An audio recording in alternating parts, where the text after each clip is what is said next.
என்னோட பொண்ணு ஓவர் சேட்டை தாங்க. ஸோ சேட்டை, பிடிவாதம், முரண்டு பண்ணுறது, அப்புறம் சொன்ன பேச்சு கேட்காம இருக்கிறது, இது எல்லாமே குழந்தைங்களோட இயல்பு தான். பட் அதுவே வந்து ஒரு லிமிட்டை தாண்டும்போது அம்மாக்களோட நிலைமை என்ன?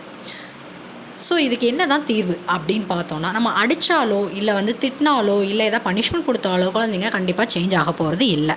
ஸோ என்னோட பொண்ணை நான் எப்படி சேஞ்ச் பண்ணேன் அப்படிங்கிறத இந்த வீடியோவில் நான் சொல்லியிருக்கேங்க. இந்த மாதிரி கொஞ்சம் ஸ்டிக்கர்ஸ் எல்லாம் வாங்கி நான் வச்சுக்கிட்டேங்க. ஹார்ட்டு, ஸ்டாரு, ரோஸ், அப்புறம் ஸ்மைலிஸ் இந்த மாதிரிலாம் வாங்கி வச்சுக்கிட்டேன். ஸோ அவள் வந்து குட்டாக சில விஷயங்கள் வந்துட்டு பண்ணும்போது, ஃபார் எக்ஸாம்பிள் அவள் விளையாடின டாய்ஸை அவளே எடுத்து வைக்கிறது, ஸ்கூல் கொண்டு போகிற தண்ணி, ஸ்நாக்ஸு, ஃபுட்டு எதுவாக இருந்தாலும் வந்துட்டு வேஸ்ட் பண்ணாமல் கொண்டு சாப்பிட்டுட்டு வர்றது, அப்புறம் வந்து மற்ற குழந்தைங்களோட ஷேர் பண்ணி விளையாடுறது, இந்த மாதிரி அவகிட்ட பார்க்குற ஒவ்வொரு பாசிட்டிவான விஷயத்துக்கும் அவளுக்கு ஒரு ஸ்டிக்கர் நான் தருவேங்க. ஸோ அதை வந்துட்டு அவள் எங்கள் வீட்டில் ஃப்ரிட்ஜில் வந்து ஒட்டிகிட்டே வந்துட்டு இருந்தா. இதே மாதிரி அவள் பண்ணுற ஒவ்வொரு தப்பான விஷயங்களுக்கும், அதாவது சிப்ளிங்ஸில் அடிக்கிறது, அப்புறம் வந்துட்டு ஃபுட்டு வேஸ்ட் பண்ணுறது, தானாக சாப்பிடாமல் வந்து ஊட்டி விடணும்னு அடம் பிடிக்கிறது, இந்த மாதிரி ஒவ்வொரு விஷயத்துக்கும் அவள் ஒட்டியிருக்கிற ஸ்டாரை வந்து ஒன்று ஒன்றா நான் ரிமூவ் பண்ணிடுவேங்க. ஸோ அதுக்கு ஒரு டார்கெட் நான் செட் பண்ணிடுவேங்க. அதாவது ரொம்ப நாளாக வந்துட்டு வாங்கி தரணும்னு சொல்லிட்டு கேட்டுட்டு இருக்க ஒரு டாய் வந்துட்டு இவ்வளோ ஸ்டிக்கர்ஸ் நீ கலெக்ட் பண்ணனா வாங்கி தரேன் அப்படின்னு சொல்லிட்டு நான் சொல்லிடுவேங்க. ஸோ மேடம் இந்த தடவை வந்துட்டு 20 ஸ்டிக்கர்ஸ் வந்து கலெக்ட் பண்ணி அதுக்காக பில்டிங் பிளாக்ஸும் கேட்டிருக்கா. அதுக்காக சவுக்கார்பேட்டில் இருக்க காசி ஷெட்டி ஸ்ட்ரீட்க்கு நாங்கள் போயிருந்தோங்க. எம்ஆர்பி ரேட்லேருந்து ஹாஃப் தி ரேட்டில் வந்துட்டு டாய்ஸ் எல்லாமே வாங்க முடிஞ்சதுங்க. 220 பிளாக்ஸ் இருக்கிற இந்த mega building block set 1050 MRP போட்டுக்குதுங்க. பட் நாங்கள் வாங்கின ப்ரைஸ் என்னவோ 650க்கு தான் இதை வாங்கினோம்.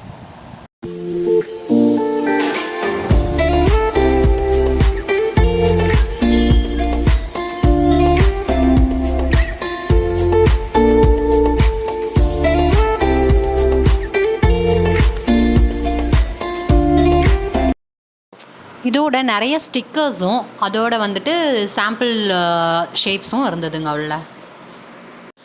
அப்புறம் பார்த்திவுக்கு ஒரு ரிமோட் கண்ட்ரோல் காரும் வாங்கினாங்க.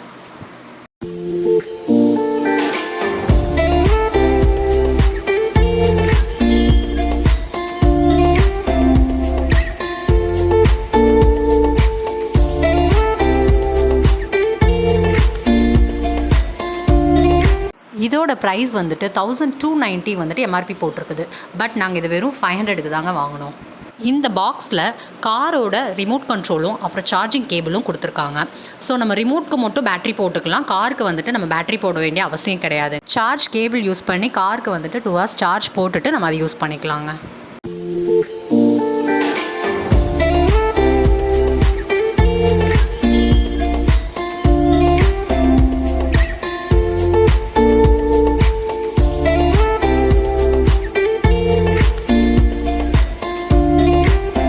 அப்புறம் ஒரு ஸ்லைம் வாங்கினோங்க. எல்லா கலர்ஸ்லையுமே அவைலபிளாக இருந்தது. ஸோ என் பொண்ணோட ஃபேவரட் க்ரீன் கலரில் வாங்கியாச்சு. இதோட எம்ஆர்பி ரேட் தெரியல, பட் இது 65க்கு நாங்கள் வாங்கினோம். அப்புறம் டிஃப்ரெண்ட் டைப் ஆஃப் ஸ்மைலிஸ் வந்துட்டு ஸ்டாம்ப்ஸ் வாங்கினோங்க. ஸோ இது எல்லாமே ஒரே கலர் தான், பட் உள்ளே வந்துட்டு ஸ்மைலிஸ் வந்துட்டு டிஃபர் ஆகுது. பின்னாடி வந்துட்டு அந்த இதிலே நம்மளுக்கு கொடுத்துருக்காங்க. ஸோ இது ரொம்பவே நல்லா இருந்துச்சுன்னு தான் சொல்லலாம். என் பொண்ணுக்கு விட இது எனக்கு ரொம்ப பிடிச்சிருந்தது.